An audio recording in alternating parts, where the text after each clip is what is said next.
right key, my guest is world-renowned trumpet player Randy Brecker, a multiple Grammy winner with over 2,300 recording credits to his name, a long history in the New York recording scene in both jazz and pop. Randy is truly an icon.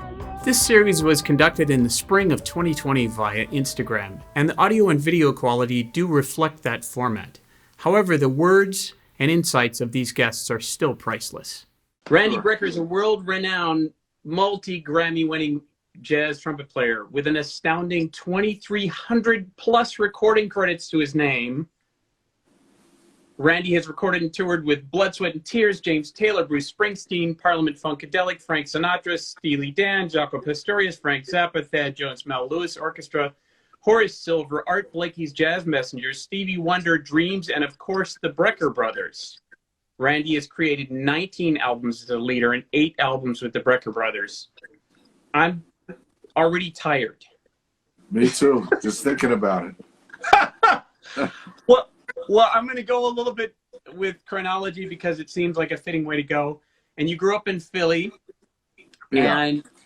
and I read this very funny story about when you were young and you were starting on instruments and you only had the choice of trumpet or clarinet. Is that correct? That's true. You know, it's unfortunately we were one block out of the city limits. Philly, at the time, had a pretty decent music program in the schools, particularly in our area, Northeast, Olney. There was a high school further away, so I wouldn't have gone there, called Massbound Vocational Technical High School, from which graduated people like Lee Morgan, Billy Root, who was a local great tenor player, McCoy Tyner, just scads of great musicians, including my trumpet teacher, Tony Marcione, who's the father of Nick Marcione, who's the first call guy in New York now as a trumpet player. Yeah. So it was a hell of a place to be from.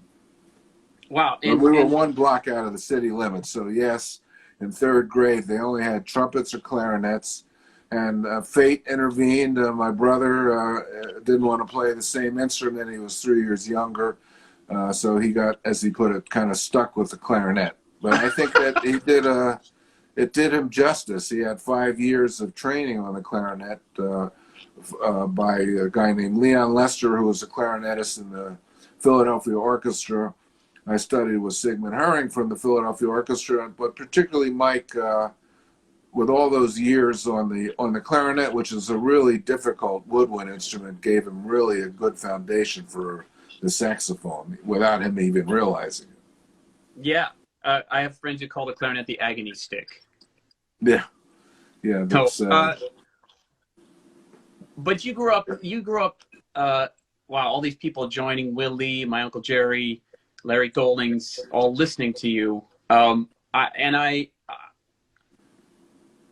I understand your father was a lawyer and pianist, and he took you guys to some concerts, and you heard Miles Davis, and you heard other people, and not only concerts, but we had live music at our house just about every weekend. He was really a musician first. His parents were immigrants. Well, not as close to his parents were close to be. Their parents came. His grandparents were immigrants, and he still grew up in a poor neighborhood, and he was worried about music being a means for a livelihood. So he went to Wharton and got a law degree, and for a while had his own law firm. He ended up for years working privately for a guy named Max Rabb, who was a big jazz fan and had something to do with also producing concerts in Philly. They were old friends. He did the legal work and other stuff. He worked for years for this guy and had something to do with opening the first tents, music in the round, which we know in Westbury, but there were 3 tents in Philadelphia. And jazz, Dad had invested, I think, some money in the tents. They had jazz on Monday nights in the summer. So I would go there.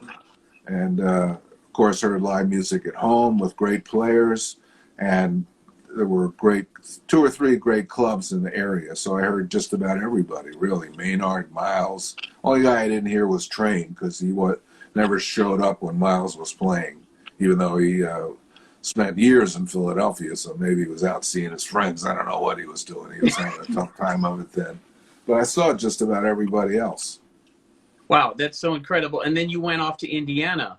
And Indiana, Right. I've had a number of guests on here who came through Indiana, including my uncle and Sean Pelton and Right. some other people. And all those people came through, and it seems to be such an amazing hotspot. Of course, the very well-known and respected Bill Adam was there. Yeah. And trumpet players look on Bill Adam as, you know. Well, he's had a lot of successful students, among them Chris Bodie. They were all years after I was there, but Chris Bodie and Jerry Hay, Charlie, Larry Hall, Charlie Davis, who, boy, I have it close to me, but I won't get it, who just has a great book out, a tribute to Mr. Adam with all his exercises and pictures and sayings. He was a very positive coach, not only about trumpet, just about life. He was really ahead of his time. But the music school was great. We had a great playing band, first led by Buddy Baker from the Stan Kenton Band, and then led by Jerry Coker from various big bands. And Jerry was part of the ABCs of jazz education. Jamie Abersold, who was on the scene, and David Baker, who was in Indianapolis, with whom I studied and also played in a band with David. So it was great. And I went to, I might as well mention this, I've mentioned it before, but I went to the Stan Kenton Band Camp when I was 15, and that happened to be at Indiana University. That's how I discovered the place and discovered what a great, it was a treasured music school in the business, one of the best, still sometimes rated #1. There's so many great, they had a good budget for getting teachers from New York and all over the world to teach. They're really famous guys. The classical music department was first rate. They actually had their own opera department where they would put on full-fledged operas. I was in the opera orchestra, although I was never a great classical player. I didn't see that in my future. But the big band we had was swinging. And we won a bunch of contests. It really led to my moving to New York because we won the Notre Dame Jazz Festival. Clark Terry was a judge, and he gave me a trumpet award, and we went on a State Department tour as a result of that for 4 months in 1965, all through Asia and the Middle East, all the troubled Arab countries. Was fascinating. Wow. And that led to some of us, Gary Campbell, who you might know, who's written all those books. We had a good sextet within the band. And several of us went to a concert, and then I'll shut up. But it reminded me of this whole thing. Just by accident, there was an international jazz festival in Vienna at the end of our tour.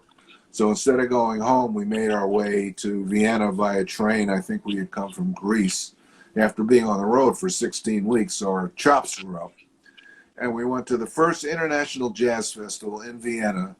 The judges were, I'll run down the line, Art Farmer, J.J. Johnson, Cannonball Adderley, Mel Lewis, Ron Carter, and Joe Zawinul, and Friedrich Gulda, who set the whole thing up. And the interesting thing was I was maybe 19 or 20, barely out of my teens. There were a lot of other young musicians there from all over the world. Eddie Daniels had come from the U.S. He was already playing in Thad's band, but he was far and away, I think, the greatest saxophonist there, and won the prize. But other young musicians were there, and that's where we all met. Among them, George Mraz, Miroslav Vitus, Claudio Roditi, Tomasz Stanko, Franco Ambrosetti, Joachim Kuhn, Jan Hammer, played like Wynton Kelly back then. I'm leaving a whole bunch of guys out, but we were tethered together in a youth hostel for about 10 days, and that's what was really instrumental in kind of jump-starting my career, because Mel eventually hired me in Thad and Mel's band when I came to New York, and we got to meet, pal around with all those guys. It was fascinating. Yeah, and you came to New York, and you came to New York in '66, is that right? Well, I came to New York at the end of that, which was the fall of '65, September of '65, leading into '66. I enrolled at NYU and studied with Ray Cressar, a great legit trumpet player, but a very busy studio cat. And there was a lot of work back then, and I, for lack of a better word, got kind of sucked into the studio scene. Marvin Stamm had moved to town, and he was my band director at the Stan Kenton band camp. He was playing in Stan Kenton's band then. So I knew him, and he helped me sub for him sometimes the jingles and studio work. And I had met Clark and called up. That was just a great day. I'll never forget that. He called up and asked me to join his big band that he was forming. And I hadn't been in town that long. I was very lucky in that respect, that there was so much work, and one thing kind of really led to another. So it was fascinating. That's such go ahead. I'm sorry. Keep going. Oh, I was going to just popped into my head. Also, it was interesting at IU, the 3.5 years I was there. I always kind of forget this. Booker T. Jones was at school, Booker T. and the MGs, getting a master's degree in music composition. And he played trombone in the second band. And he started a band at school. So we would play. That's how it helped. I had already been really informed about other styles of music from growing up in Philly. You know, that sound of Philadelphia stuff I grew up with, and the R&B station was right next to the jazz station, and I discovered all that stuff early on. It was a big part of Philly history too, but I wasn't familiar with the Stax stuff. And I had never heard of Booker T. I didn't know about Green Onions and that whole thing, so I kind of learned all that stuff firsthand from playing with him for a couple of years around IU and the surrounding areas. He was at school for, I think, the first couple of years I was there. Wow. So And it was an interesting little sidelight to the whole thing. And you were in New York, and it now it seems like a logical progression where you were in New York and you were playing in the scene, and you joined Blood, Sweat, and Tears briefly, long enough to be a part of maybe my favorite record of theirs, The Childless Father to the Man, with the great Hal Galper. Yeah, that was a great learning experience for me, and musical. You know, I just didn't get to really play enough in the band, which is why the reason I eventually left to join Horace Silver. Right. My last words to them were, I don't think you'll make it without Al, because he had left too the same night. They wanted to get a lead singer, and they had found David Clayton Thomas, the guy from unknown guy from Toronto, and they wanted Al to stay, but he didn't want to give up his position, and he felt everybody was ganging up against him. He started the band; it was his idea, so he left the meeting. He said, "I quit," and then I chose that time to tell the guys that I had been called by Horace Silver. And as much as I loved all of them, blah blah blah, you know, it was a chance to really go out and play. And they begged me to stay in the band. And I said, you guys will never make it without Al. And I left, and the rest is history. I got my good friend Lou Soloff, who had been actually previously asked to join the band, but he didn't want to play rock. And I had a rehearsal with him the next day by accident with the great Joe Henderson Big Band. And I asked him, look, I'm in a spot, you know, pays, it's a salary. You get paid if you work or not. I think it was $100. He thought it was $200 a week. I think it was $100 a week. I said, that's two $50 gigs you don't have to do. By the end of the rehearsal, I had him talked into doing it because I was in a spot. So he agreed to do it, and then they went in and did the Blood, Sweat, and Tears 2 and had sold close to 12 million records and was #1 on the charts for a year, got a Grammy. And I had a thrill playing with Horace all year. Ostensibly, we were supposed to work 3 weeks out of the month, which never happened. And I was paying $250 a week, but he took taxes out. So that was $147.50. And he left out the fact that we had to pay for our hotels, too, when we went. So I didn't end up with too much. Usually payday was, Randy, you owe me $60. Benny Maupin, you owe me $80. You know, that was payday. But it was a great band with Billy Cobham on drums, who had just gotten out of the Army, and John B. Williams on bass, who you might know from the Arsenio Hall show. He was the bass player in the band. By then he was playing electric, but with Horace, he was a student of Ron Carter and played kind of in that tradition. So we had a really great band for a year and a half. We stayed together. Man, I think it's so interesting and then when you joined Horace's band, he wasn't playing so much straight ahead. He was kind of already moving towards the beginnings of some fusion. Well, we The got the first. original, Yeah, yeah, you're right. Well, he was always, a fusion guy in a way. Even because even on the previous records, there were always a couple funky tunes or tunes that appealed, let's say, to a larger audience that we were carefully instructed to play not a lot of notes on, to keep it funky. Don't solo too long. On other tunes, we could do whatever we wanted, but on a tune like "Song for My Father" or "The Preacher," which we would do occasionally, or well, those two mainly, I suppose. But there were other. Oh, there was a "Psychedelic Sally." That was a newer one, or any of the funk tunes. We had to adhere to his demands. But the first year, it still was John B. on upright. There wasn't any electric bass, and I think for that whole band, the electric bass came a little later, maybe towards the end of that, maybe, and there was other bass players. My memory is a little foggy there, but it was a thrill, playing all those great tunes. And he had some other great, he would stick in standards every now and then, but he was such an individual comper and just player. It was just a thrill to play with him every night.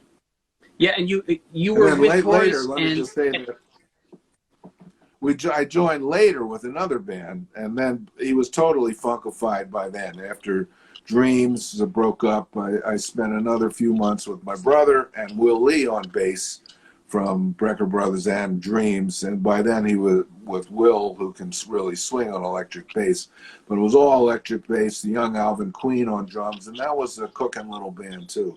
But you're right, by then he was totally kind of into fusion and fusing out, so to speak. But that was a good band too.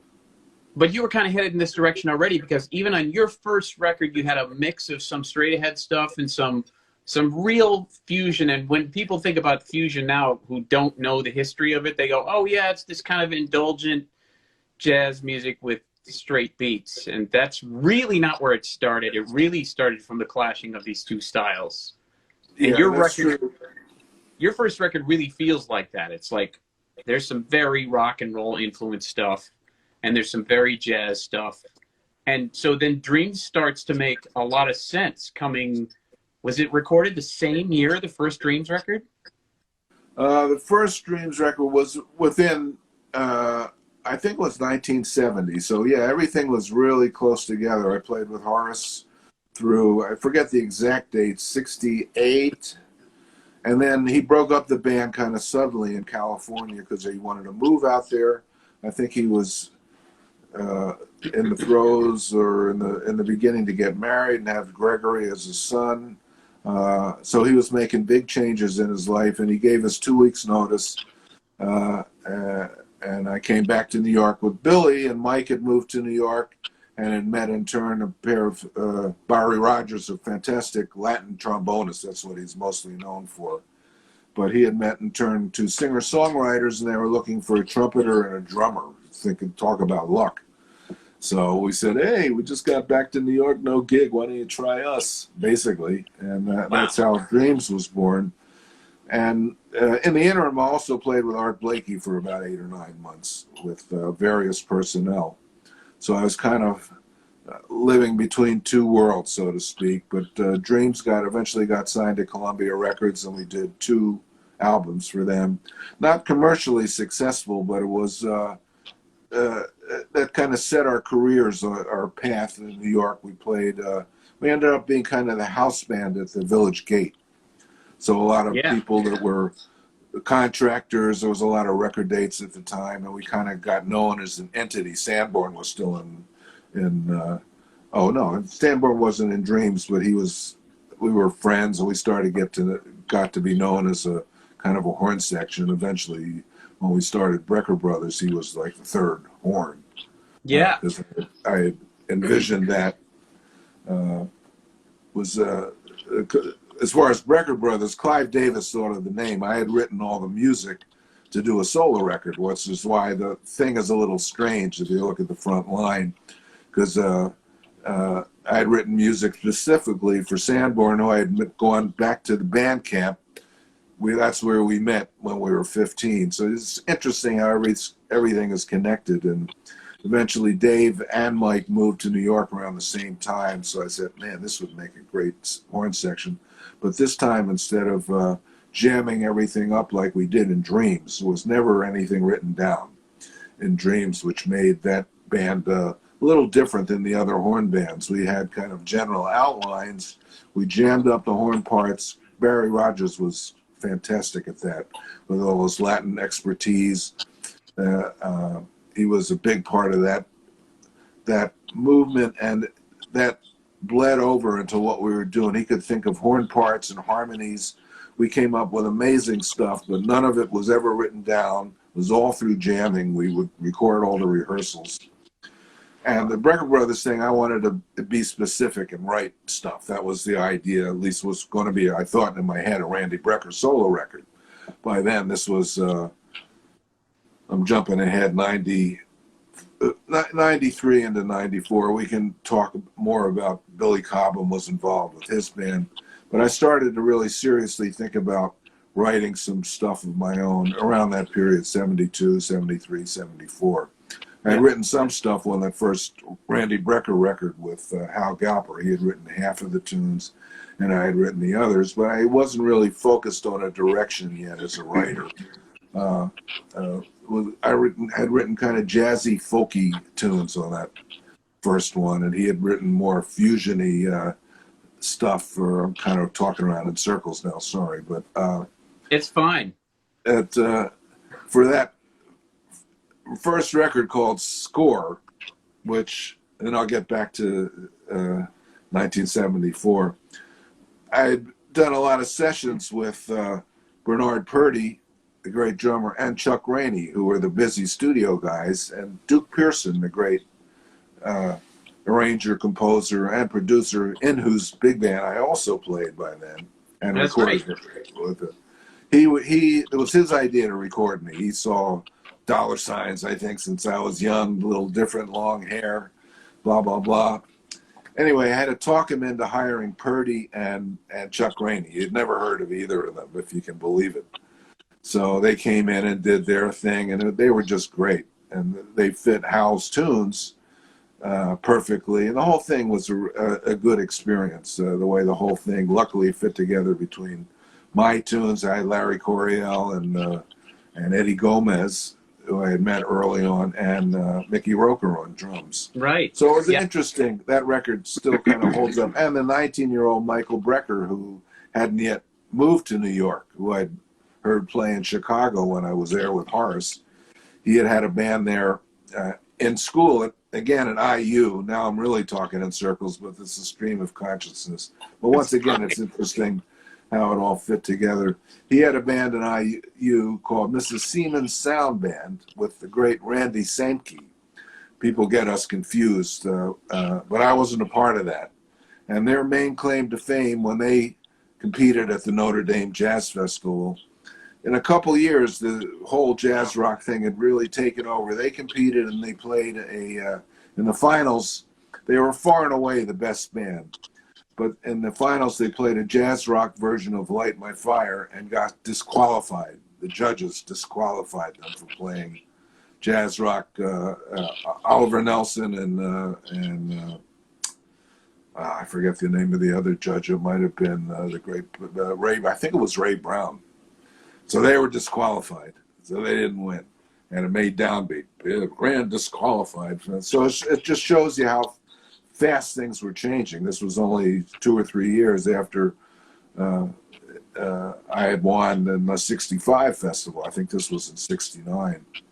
So things were moving fast back then with all the different styles. And some people wanted to be a part of it and some people didn't. But we had grown up with everything, so we just kind of naturally fit in. And Mike played on that record. He had 19 and a half. He had never, imagine a kid in his shoes, never played or knew anybody else. He flew to New York and did that record. That was his first gig, so to speak. But he sounded great on it. Uncut Diamond. And the rest is history. As far as his career. And you were doing so many different records. You did so much interesting stuff with Hal Galper, those early records, and he was really Yeah. experimenting. That Gorilla Band record is wild. Yeah, it is, and that continued for years, you know. And I always mention him because we were part of boy 4 or 5 records that we did throughout those years. His writing kept improving, and his playing, and he was also, you know, on the scene. Created quite a stir with that band when we did play. We played a lot when we weren't playing with our own band. Yeah, and you mentioned your relationship with Billy Cobham. I guess the first record you did with him under his name was the 1970s Crosswind with Abercrombie and George Duke. Right. And yeah, I mean, and Abercrombie was also a holdover. We was originally in Dreams when we right. added a guitar player, and he was my reason for starting to use a wah-wah. I told this story several times, but it's kind of funny too. He was really a jazz player. We needed a guitar player. We auditioned a lot of people. He came down. I had previously met him briefly. He had been playing with Johnny Hammond Smith. But to create his own rock aura, he played everything through a wah-wah pedal. Mike and I and Barry Rogers were hooked up via Barkasbury pickups by then. Those had become prevalent. In Blood, Sweat, and Tears, we had no hookups. You know, you could barely hear yourself. Imagine being blasted out just playing into a mic in the mid-'60s. So by now we had a pickup. We were going into boxes that were made by Hammond called Condors that had kind of watery sounds. There were drawbars. The sounds weren't great, but at least we could amplify our sounds and be as loud as we wanted. And Abercrombie always played through a wah-wah. In one rehearsal, he couldn't make the rehearsal. And the wah-wah was sitting on the floor. This is pre-Miles, I might add. Miles used to come and hear us, in fact. And so I plugged in the wah-wah to my chain, and it was all quarter-inch jacks. And, man, it sounded great. We all flipped out. Man, that sounds great. A wah-wah and trumpet. So we started using that. Barry and Mike started to get other pedals. They sounded a little better, just the range on the trumpet. Funk machines, when they became prevalent, they sounded really good on everything. And my friend Neil Jason just has a new funk machine that he's marketing. So I started using the wah-wah, and then a lot of people started. Miles used to come and hear us all the time down at the Village Gate too when he was putting Bitches Brew together.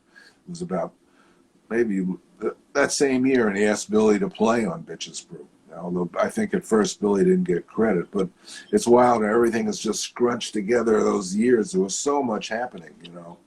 Yeah, quickly. you were so busy, and then you put this first Brecker Brothers record together, as you said, Clive Davis. Well, right, Clive Davis. I was just getting ready. You know, this was also the years of the lofts and rehearsal bands.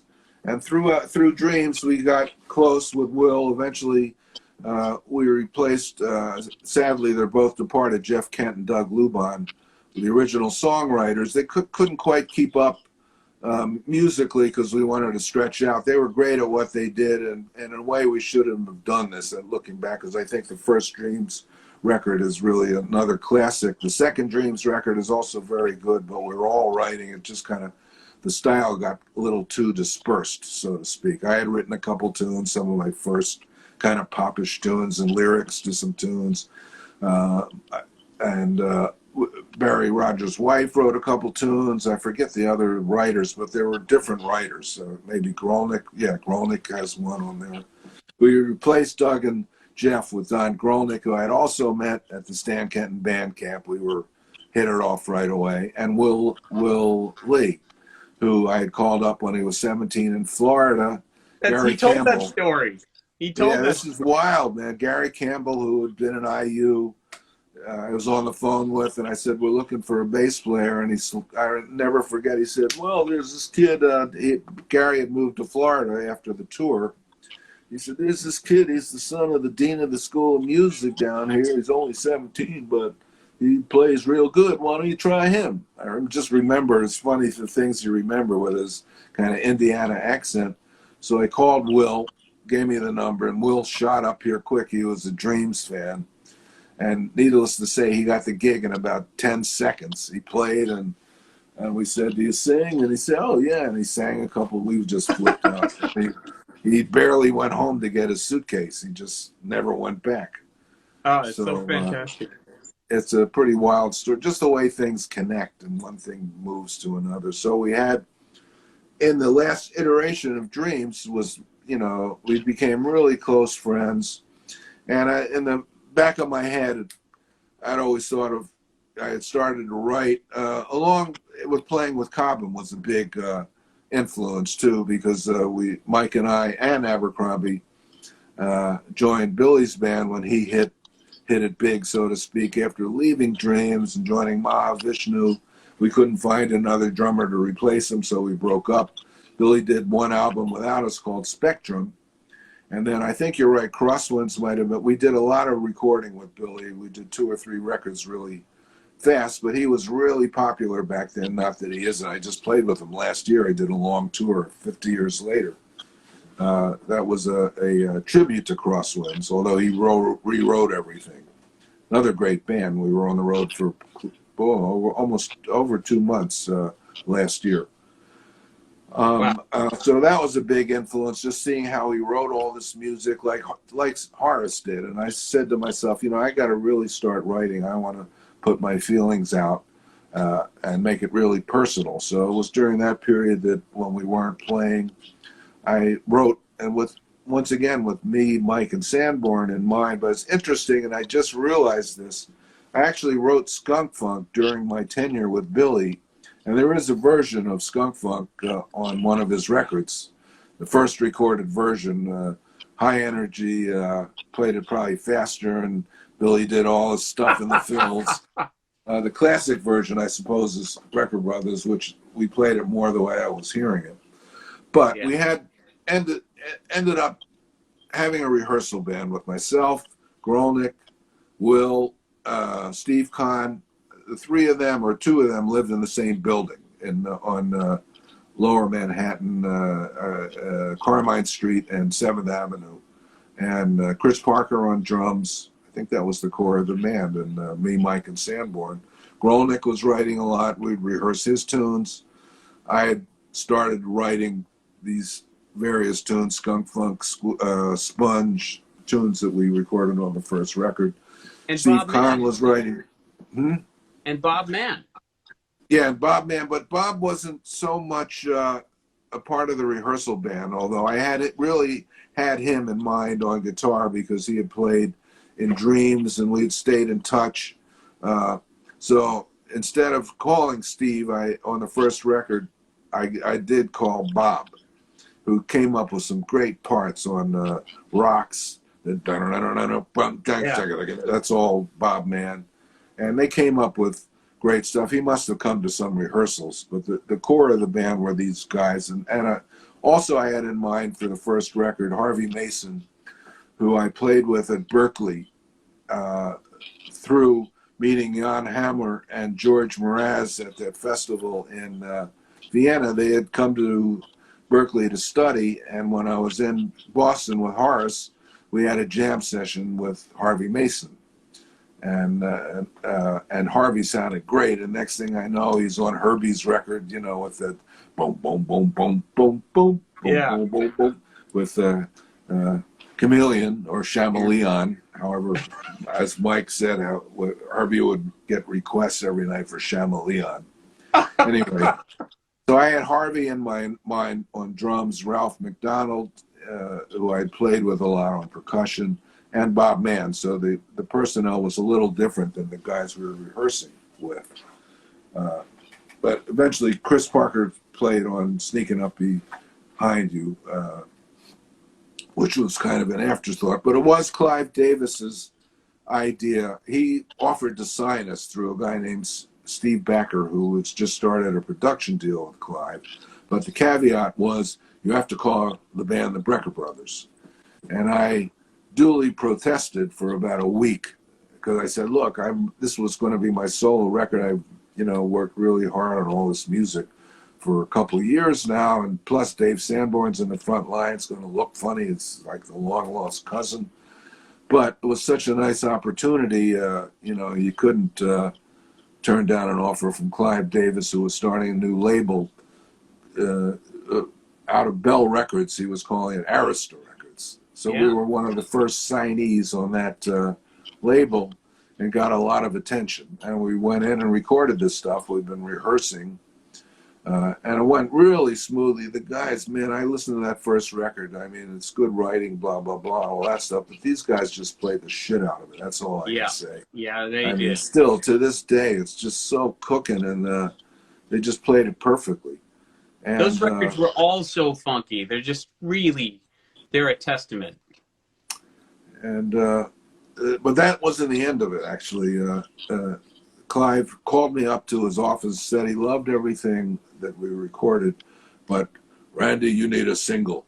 And I said, wait a minute, first of all, you're calling it the Brecker Brothers, and I wanted it to be all my tunes. And basically he said, if, this was a tough business, he was very diplomatic about it, but he said, if we don't do a single, he wasn't going to release the record.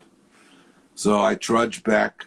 I've said this before, this one, but our experience with Dreams really came in handy here, because within 3 or 4 hours, we just jammed up a tune. It was the only time we hadn't done it in a while, but me, Mike, and Sanborn were just good. Somebody, Golnick had the first idea of a so that, he played it on piano. He said, you guys play that lick all the time. We started with that, and somehow within 3 or 4 hours, we jammed up the tune called Sneakin Up Behind You. Everyone contributed. Will had a little section. He added maybe the next day a disco part, and we went in the studio and recorded it literally the next day. We were under the gun, and Clive came to the session, had a couple suggestions, and they were, he was a genius at what he did. He wasn't a musician, but changed a couple things, and he ended up loving it. So that's what really sold the whole thing. To this day, that it became it became a hit. It was in the urban, I think they called it the urban charts or the R&B charts. It got up to number 2. Wow. And as a result of that, the record got into the top 50 on the pop charts. Not because of Skunk Funk or anything I had written, solely because of Sneaking Up Behind You. And then the other tunes eventually, in the long run, kind of caught on. Skunk Funk became a kind of a rite of passage for players. There's like thousands. I think if you type in Skunk Funk on YouTube, there's 32 or 34,000 hits, millions of different versions. I just saw a young Asian kid, 9 years old, playing Skunk Funk, and he actually playing Mike's solo too. So it's amazing, who knew? That's incredible. All these versions. And so were you touring a lot after this? Brecker Brothers was very successful. Were you on the road? Well, we were on the road as little as possible because we were making a good living in the studio. So that was another caveat to Clive. He was trying to get us on the road. But we did some tours. On weekends, we'd go out, and we did some summer tours in Europe. Eventually, we went to Japan. It got big in Japan. But that whole thing it spread into, playing a lot of people's records and going to Japan with Fusion All-Stars, New York All-Stars, often with Sanborn and Mike. We went once with George Duke. There was a tour with Mike Maneri and Steve Gadd, New York All-Stars, with a great Japanese pianist, Jun Fukumachi. So we ended up being popular in Japan and Europe too, all through, Sneaking Up Behind You, basically, which was steamrolled the whole thing. But then we started, and we had a 6-record deal. Everybody started helping with the writing, and it just somersaulted into what it somersaulted into. I would have never have, that wasn't my intention. So it was kind of a hobby, writing tunes, because we were also busy in the studio. So I did a lot of that stuff in my spare time.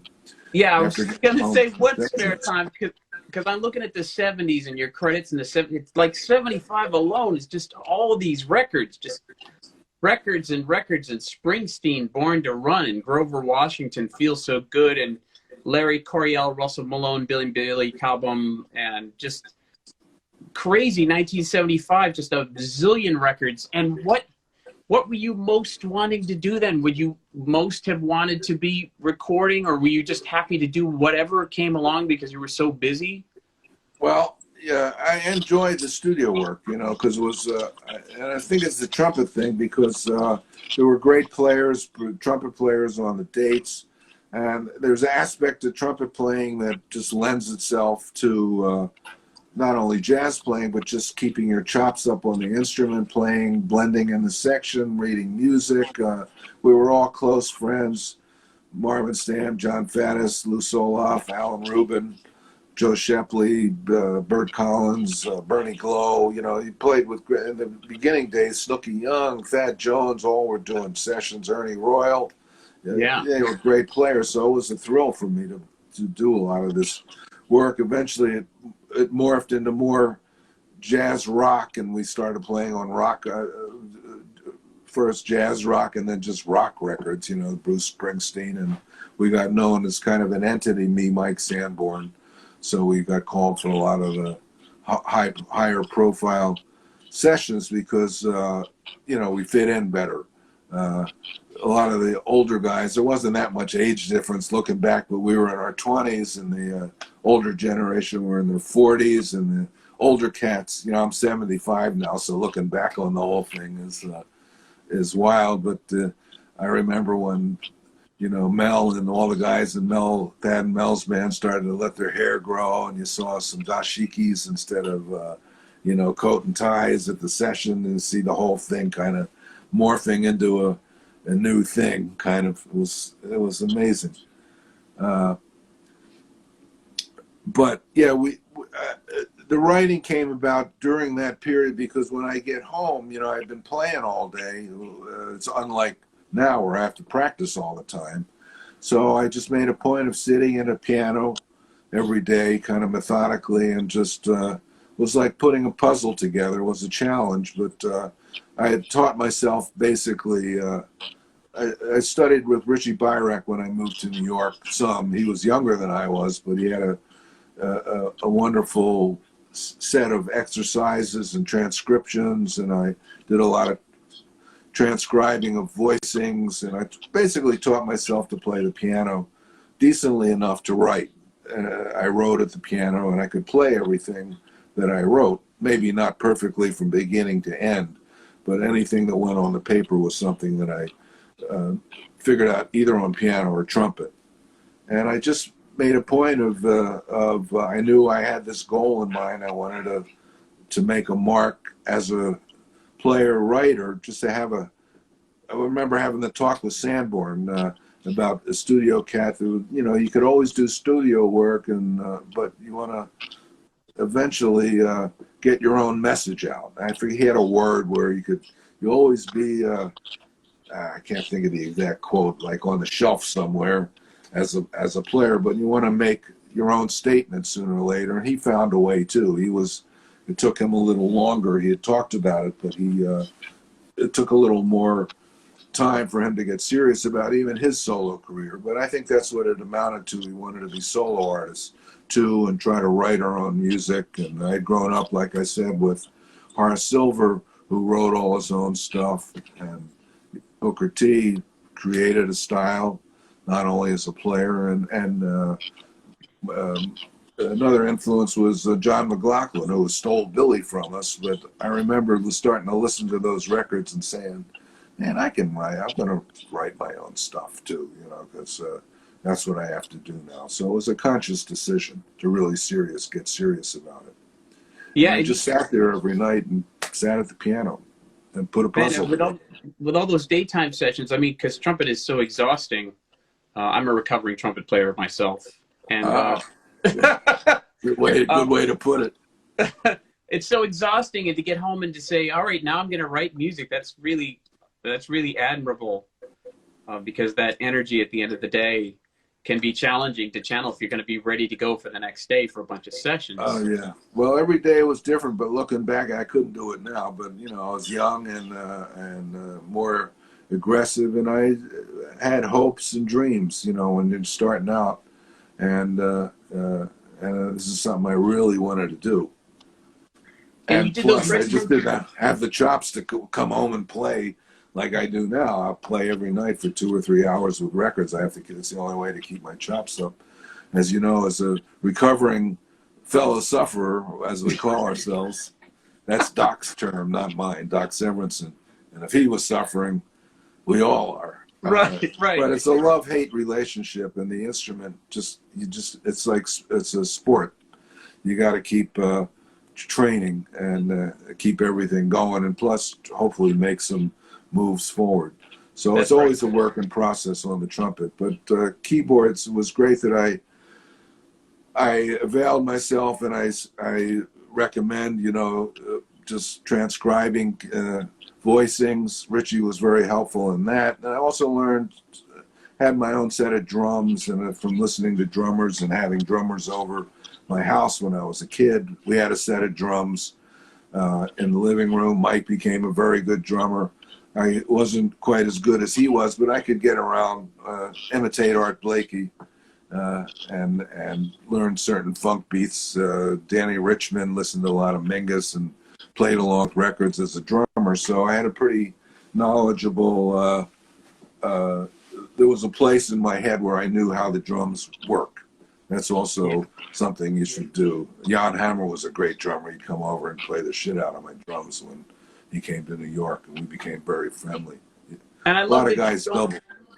You've gone back and forth stylistically, you know, after the Brecker brothers stopped and you made your own record, you returned to acoustic music, that 1987 record in the Idiom. And you made a couple records kind of like that, and then you started moving back towards mixing things up. Yeah, well, that was, I had a pile of tunes that kind of, well, you know, then I just kept writing, you know, and, you know, the records all sold pretty well, and you actually got paid. That was part of it, I think. Although I liked the process, it was kind of fun back then. Although it was hard work, you know, writing music, as we all know. You really have to devote time to it. But at one point, I had enough tunes together to really think about doing a jazz record. And coincidentally, I was asked to do a record for a company which was new. It was a hardware company, turntables and speakers and record, Denon. Denon, right. So they asked, they actually had a group they put together with myself, Ileana Elias, Mark Johnson, Peter Erskine, and Benny Wallace, called the CD Players. We were all managed at the same time by a lady who lives near me here, Christine Martin.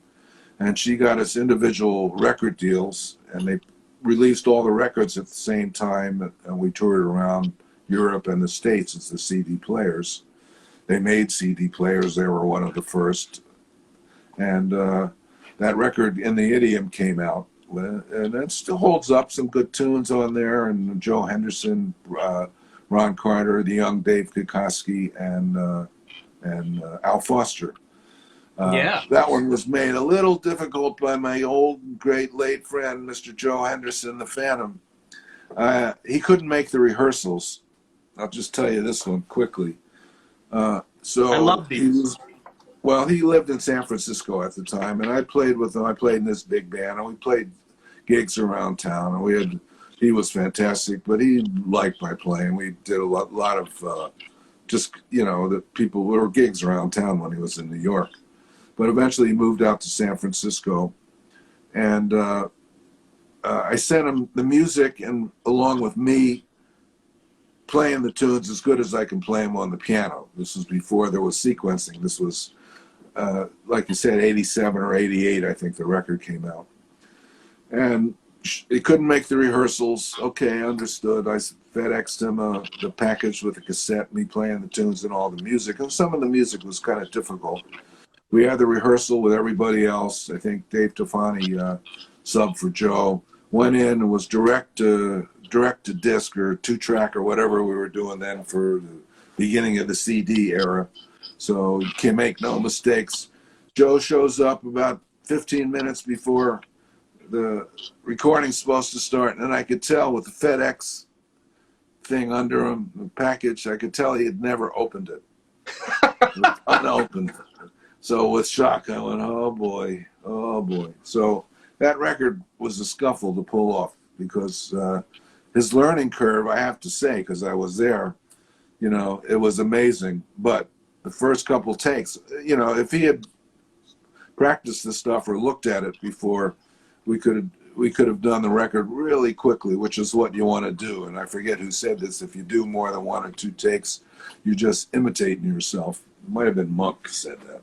But we had to do like maybe 4 or 5 takes on every tune because he just didn't know the music.